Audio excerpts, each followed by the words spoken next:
Welcome to day number 8. So we are very close to the end of this challenge. I am Triin and I'm guiding you through all these 10 days. And without further ado, let's go into today's topic. So today's topic was to acknowledge the gender according to its proper potential. And I was really happy to see in the discussions a few days ago that the task which was set up for today already came up a few days ago in the discussions. And I was for a moment thinking whether I should change or no. And I decided that we will keep going the way it was planned. And why this decision was that just to show that many of you are already doing things the right way or the way how it works. So that's why I decided that let's keep the course that we're already on. And again, we are in the topic of gender, topic of polarities. And if you have followed the discussions around in the world out there about the topic of gender, what I see currently happening, there is a lot of confusion. Currently there is, from the last podcast that I heard about, there was a suggestion that either there is 11 different genders or there is none. So yeah, like I said, I heard a lot of confusion. And I think where this confusion is coming from is it's coming from the fact that human awareness is hermaphroditic in essence, meaning that we have both polarities. All of us have both polarities, male and female, inside of our awareness. And those polarities, they come into play relatively to life, to the relationships that we are in. So I think that the main source of confusion is the relative factor of awareness. And like I said, it comes into play when you are in a relationship. It's either a romantic relationship or a work relationship or you're friends with someone. There is always a leading polarity and supporting or following polarity. So the leading polarity is the male, and the supportive or following polarity is the female. And to give even more about context about those polarities, so male is always the hunter. Whenever we are hunting something, whether it's a new coat or whether we are hunting warmth in terms of having a friendship with someone, or we are hunting a new job, we are hunting a pay raise or whatever, we are doing it using our male polarity of awareness. So this is always so. Hunter is always masculine. And the male also is the leading polarity, like I said. He's giving the framework. He's also the decision maker, creator. So for that we are using the male polarity. Female polarity is supporting, is receptive, is complementing the male, and also is counterbalancing the male, is prone to feeling and irrational. So whenever we are feeling, for example, that I know that something is going, I don't know, something is going wrong. This, whatever I'm doing, it's not going to play out the way I want. I have a clear knowing that it's not going to work, but I don't know how I know it. So this is what we term feeling. And for that, we're using our female polarity mainly.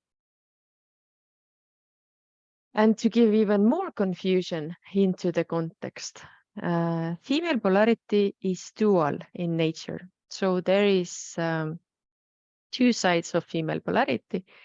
One which we term the mother. The mother is a nurturing kind of energy, but it's also preserving.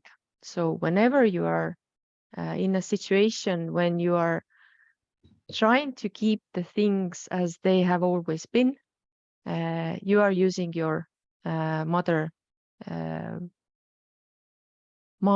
polarity of awareness.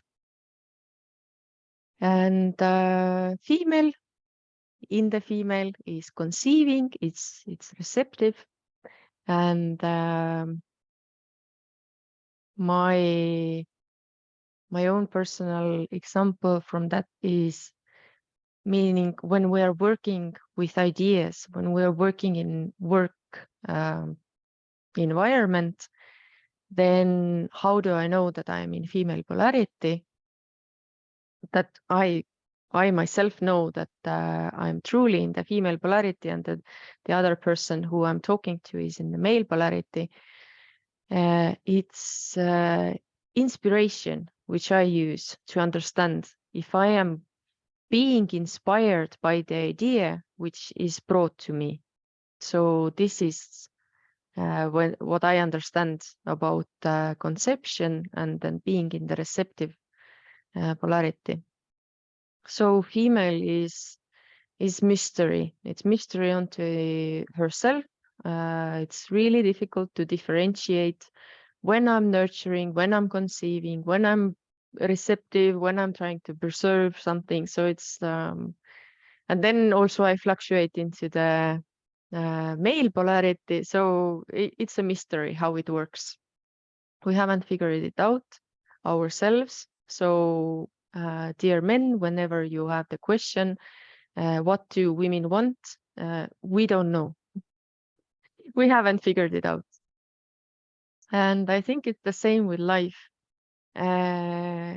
Life also is a mystery, and it's to be experienced. So it's not the problem to be solved, and it's not a spectator's game, but it's a mystery to be experienced. And let's come back to the hunting. So today's task was different for men and women. And we were both hunting something. So what are we hunting? We are hunting a relationship between the equals. So in the aphorism, it was said about mother and little boy. So when this type of dynamics happen in a relationship, it means that the power is not equal. There is this kind of parent-child dynamics happening in the relationship, which is supposed to be between equals. And it's no wonder that the relationship goes south. So what we are seeking is intelligent cooperation. And in today's task, it was specifically set up difficult. So men got the task to talk about their dreams to women, and then include them into his life. And it doesn't always have to be about dreams. It can be about your fears. It can be about your days. But what the woman wants, which I do know, is we want to be included. We want to be part of your life. And for women, the task was to seek for intelligent cooperation in the form of asking for support, asking for a solution. Some tips from my side. So I already shared my example. I started early with the task. I started yesterday. I was cleaning up my drawers, and I found my watch, and I handed it over to my husband that, hey, please take care of it, fix it.